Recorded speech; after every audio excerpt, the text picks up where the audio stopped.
नमस्कार. आपण इथे निवडणुकीत कोण जिंकेल किंवा कोण हरेल याची भविष्यवाणी करायला जमलेलो नाही. आपला उद्देश त्याहून खूप मोठा आणि खोल आहे. आपण हे समजून घेणार आहोत की सत्तेचा खरा अर्थ काय असतो. फक्त निवडणूक जिंकणं की लोकांच्या आयुष्यात खरंखुरं सकारात्मक बदल घडवून आणणं. चला फलटणच्या राजकीय प्रवासातून या प्रश्नाचं उत्तर शोधूया. तर महाराष्ट्राच्या नकाशावर सातारा जिल्ह्यातलं फलटण हा एक ग्रामीण मतदारसंघ आहे.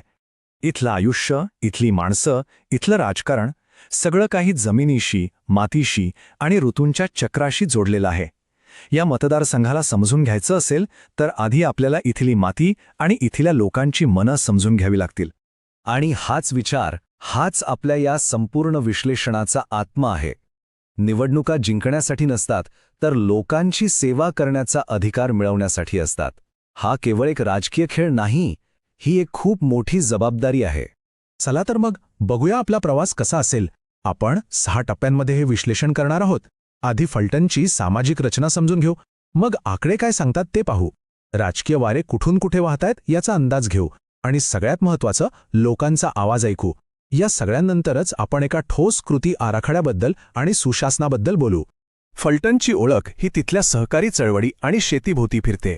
साखर कारखानदारीवर अवलंबून असलेली एक ग्रामीण अर्थव्यवस्था. पण आता काळ बदलतोय. या अर्थव्यवस्थेसमोर नवीन आव्हानं उभी आहेत. तरुण पिढी नोकरीसाठी शहरांकडे धाव घेतीये आणि शेतीमधली अनिश्चितता वाढलीये. या सगळ्यामुळे इथल्या समाजव्यवस्थेवर एक प्रकारचा ताण येतोय. आणि अशा बदलत्या परिस्थितीत लोकांचा विश्वास टिकवून ठेवणं हे सर्वात मोठं आव्हान बनलं आहे. कारण एक गोष्ट लक्षात ठेवली पाहिजे, लोकांची सेवा करायची असेल तर आधी त्यांचा विश्वास जिंकावा लागतो. आणि हा विश्वास हवेतल्या गप्पांनी नाही, तर सन्मानाने, तथ्यांवर आधारित आणि जबाबदारीने केलेल्या संवादातूनच मिळतो. प्रत्येक नागरिकाचा सन्मान हाच निरोगी लोकशाहीचा खरा पाया आहे. मग हे जे बदल घडतायत त्याचं प्रतिबिंब आकड्यांमध्ये कसं दिसतं, चला पाहूया. कारण आकडेवारी ती कधी खोटं बोलत नाही. ती आपल्याला मतदारांच्या मनात काय चाललंय आणि राजकीय बदलांचे स्पष्ट संकेत देते. बघूया फलटणची आकडेवारी आपल्याला नक्की काय सांगतेय. आता या तक्त्याकडे जरा नीट बघा. एक गोष्ट तर लगेच स्पष्ट होते. राष्ट्रवादी काँग्रेस पक्षाचं या मतदारसंघावर दीर्घकाळ वर्चस्व राहिलं आहे. 1995 पासून रामराजे नाईक निंबाळकर आणि नंतर दीपक चव्हाण यांनी हा गड आपल्याकडे ठेवला. विशेषतः 1999 साली जर आपण राष्ट्रवादी आणि काँग्रेसची मतं एकत्र केली तर ती तब्बल 80% पुढे जातात. यावरून या आघाडीची पकड किती मजबूत होती याचा अंदाज येतो. 1995 मधला हा आकडा पहा, 80.23%. हे होतं मतदानाचं प्रमाण. हा फक्त एक आकडा नाहीये, हे त्यावेळच्या लोकांचा लोकशाही प्रक्रियेवरचा विश्वास आणि त्यांचा उत्साह दाखवतो. लोकांच्या मनात अपेक्षा होत्या आणि त्या मतदानातून व्यक्त होत होत्या. आणि आता बघा 2019चा आकडा 64.81%, म्हणजे जवळपास 15% थेट घट. हा बदल आपल्याला काय सांगतो? मतदारांचा उत्साह कमी झालाय का, की व्यवस्थेवरची निराशा वाढलीय? ही घट म्हणजे फक्त एक आकडा नाही, हा मतदारांनी दिलेला एक मोठा इशारा आहे, ज्याकडे दुर्लक्ष करून चालणार नाही. हा आलेख तर संपूर्ण कहाणीच सांगतोय. बघा, जिथे एकेकाळी महाविकास आघाडीला 80% मतं मिळवण्याची ताकद होती, तिथेच 2019मध्ये भाजप जवळपास 40% पोचलाय. याचा सरळ अर्थ आहे की जो मतदारसंघ एकतर्फी वाटत होता तो आता पूर्णपणे दुतर्फी चुरशीच्या लढाईचा बनला आहे. मग प्रश्न उरतो की हे इतके मोठे बदल झाले तरी कसे? या आकड्यांच्या मागे नेमकी कोणती कारणं आहेत? चला त्या राजकीय वाऱ्यांचं विश्लेषण करूया ज्यांनी फलटणची समीकरणं बदलून टाकली. हे बदल कुठल्या एका व्यक्तीमुळे नाहीत, तर मोठ्या सामाजिक आणि राजकीय प्रवाहांचे परिणाम आहेत. फलटणच्या राजकारणाला 4 महत्त्वाच्या वळणांनी आकार दिला आहे. 1999 मध्ये महाविकास आघाडीचं एकत्रीकरण झालं. 2014 राष्ट्रीय पातळीवर भाजपचा उदय झाला, ज्याचे पडसाद इथेही उमटले. 2019 पर्यंत ही लढत अगदी स्पर्धात्मक झाली आणि 2024 तर महाविकास आघाडीतच फूट पडली. या प्रत्येक वळणाने मतदारसंघाची राजकीय गणितं बदलली.